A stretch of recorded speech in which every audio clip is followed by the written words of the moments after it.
welcome to another episode of Awareness and Transformation that is doubling as a P-News article, or I guess a P-News video. Yes. I am here with my newly peer associate minister. We now both got new job titles because you're officially an associate minister for Justice Ministries. Yeah. I'm associate minister for Emerging Ministries. Yes, sir. But it is good to be with you this week.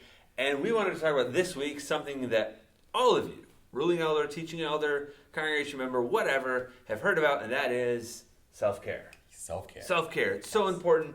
All through seminary, we get lectured about self-care and self-care and self-care. And when we talk about this, you had a really good insight, and I want you to tell our good people at home a little bit about what you pointed out today. Yeah, so I think sometimes, a lot of times, we hear self-care, and it doesn't have to be for just, leadership in the church body. In whatever realm, self-care is important, right? And I think when we hear that, we associate that with rest. Yes. Or a break. Yep. Right? Yep. And because we do that, and we have this heightened awareness of work equaling productivity, equaling fulfillment or, success, however you want to acknowledge that, and resting being the opposite of that, self-care takes on different forms for people when you think of it that way, right? So what I said to be was, in order for us to really, really grab a hold of self-care personally, we first need to be self-aware, right? We need to be self-aware because we need to understand, because what the purpose of self-care is to be re-energized is the word you use. So re-energize and just to if we were a battery to just recharge. Spend some time in the charger. Spend some time in the charger, and some of the things you have talked about in the past, getting our joy. Yeah. Right. Yep. So I think an important piece of that is being self-aware enough to understand what that is for you, so when people hear self-care and they associate that with rest, and that doesn't re-energize you. If actual rest and realization doesn't, then you're out. Like you're like, oh, all right, well, self-care is something that I don't need because those things don't energize me, right? So I think, Brian, the first key to self-care is to become self-aware of what really energizes you, what brings you joy. And Brian, I experienced this in my role here at the Presbytery. We're all busy. We're all doing busy roles. But Brian, an astute brother, came to me and said, "Hey, man, you're lighting the candle at both ends. You're I can tell." And you gave me some really great advice on what I would deem I needed to hear with self-awareness and self-care. Can you share that? Sure. Yeah, so one of the things that I really noticed when COVID set in was that everything that our pastors, specifically speaking of our pastors, love to do, they had to stop doing, right? There was no more greeting people at the back. There was no more fellowship dinner. There was no more gathering the people together for worship. There was no more small group Bible study. All that stopped, right? And everything that they hated, Zoom session meetings, reading the CDC guidelines, all that kind of stuff, became overwhelming. And I was talking to one of our pastors, and I said, look, you need to find out what in your work, things you get paid to do, you love to do that give you life, and make sure you do that. So self-care is not just about what you do outside of work. Right. It's how you structure your work. So I'll give an example, and then you can. For me, in this job, the part that really gives me life, that's almost fun and playful, is the work that I do with our next gen ministries, with our children and youth ministry, right? It's not a huge part of my job. It's actually the smallest of the big chunks. It's by far the smallest. But I have so much fun that powers me through the hard stuff, right? I love doing PNC orientations. I love meeting with CPM candidates and care teams. That kind of stuff powers me through those hard conflict mediation session meetings, those hard things that we have to do. It's a balance of making sure that you do things that you love that you get paid to do. Right. That was the advice that I gave. It was really, really good advice. So what I took from that is, right, because rest actually does re-energize me, and reading, it re-energizes me a couple, but that was something foreign to me, that, actually working to be re-energized, working in the joy of the work, right? Was a little foreign. Like I love my work, but the specific pieces of it that I really enjoy. For an example, for me is, I spend a small amount of my time with the Freedom Rising participants and the ones we honor through the Presbytery. And I am on the board for one. I get to go and spend time with and this is part of what I do, spending time with them. But just to see the work that they're doing, spending time with them all summer. Last summer, I spent every Friday volunteering with Infinite Lifestyle Solutions and their youth program for young kids. Yep. I mean, that was part of my job. Part right? of your job. You got paid to be there. Right? But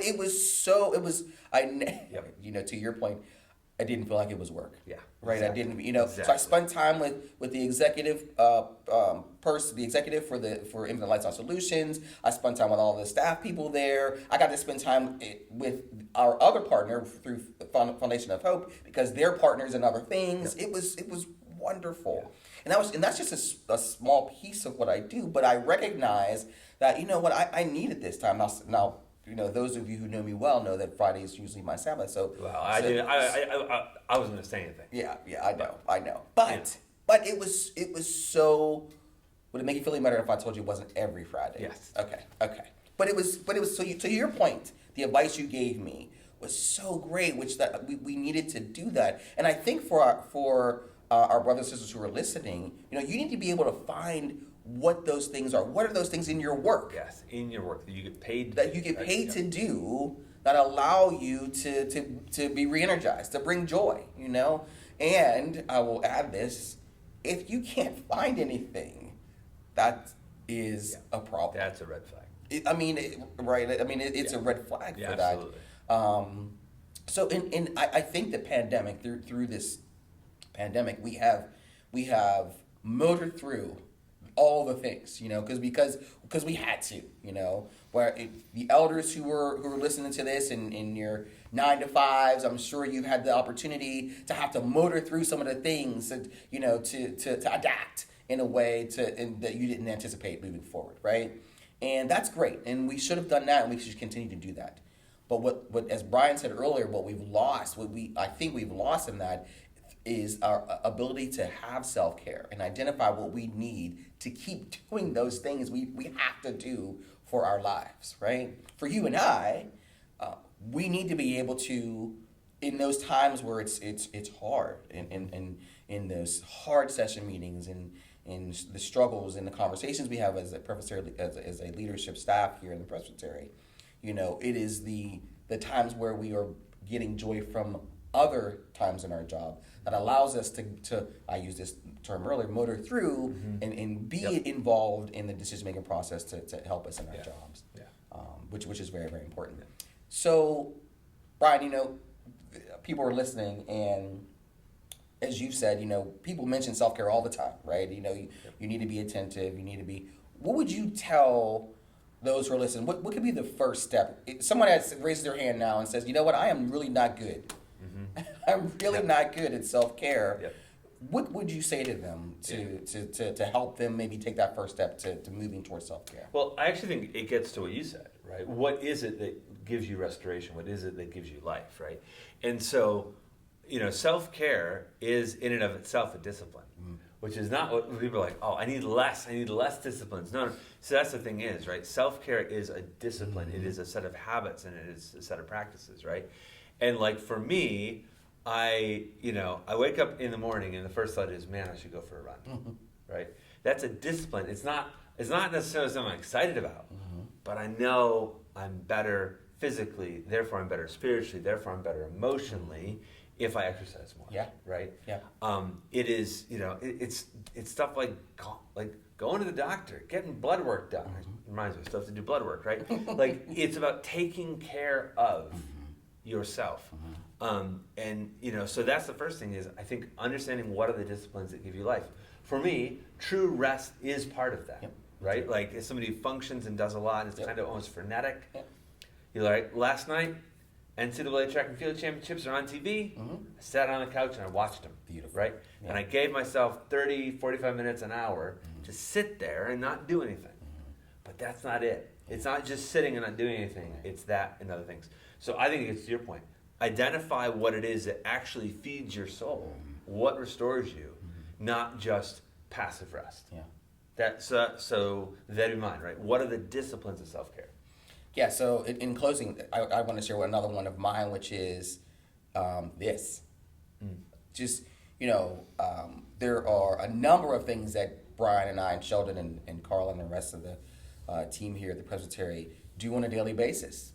Sometimes we get to be with one another and share in that. Sometimes we don't.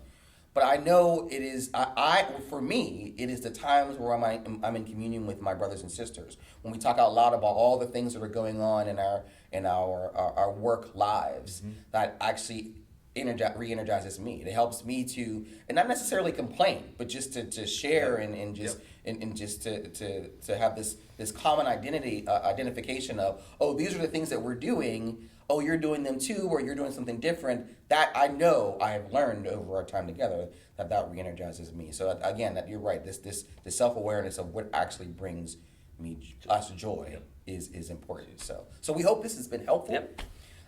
We hope this encourages you to take a step towards self-care, because it really is important. We hope this was helpful. All right. Have a wonderful week. God bless.